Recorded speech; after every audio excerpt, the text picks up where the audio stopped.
The Indian government on Friday announced a major reduction in excise duties on petrol and diesel, slashing the special additional excise duty by 10 rupee per litre. Petrol's duty now stands at 3 rupee per litre, while diesel duty has been cut to zero. Union Petroleum Minister Hardeep Singh Puri said the move is aimed at shielding Indian consumers from rising global oil prices. Brent crude has surged past $100 per barrel following the US-Israel conflict with Iran, and the ongoing blockade of the Strait of Hormuz has disrupted energy supplies worldwide. However, industry experts caution that this duty cut may not immediately reduce prices at the pump. Oil marketing companies are facing heavy losses, around 48 rupee to 50 rupee per litre, due to skyrocketing crude costs. The excise duty cut is expected to ease some of this financial pressure on the companies rather than directly lowering fuel prices for consumers. Puri emphasized that the government chose to absorb the fiscal hit rather than increase fuel prices drastically, ensuring citizens remain insulated from global volatility.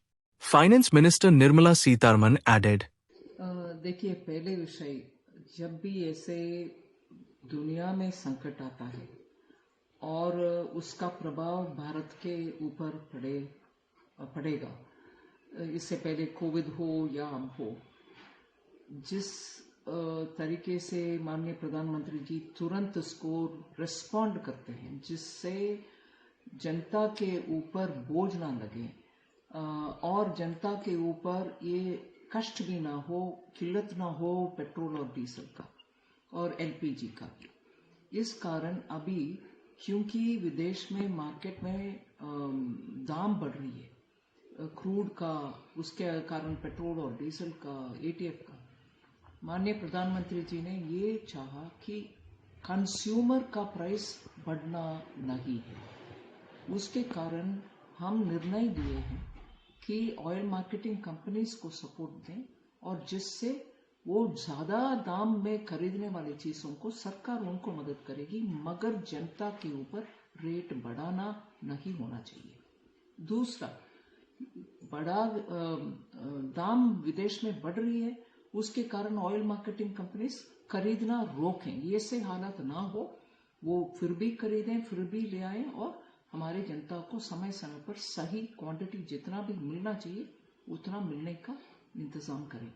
इसीलिए आज इस निर्णय के कारण supply कमी नहीं होगा, supply में, अवेलेबिलिटी में कमी ना होगा, जनता को डीजल भी, पेट्रोल भी, क्रूड भी मिलेगा।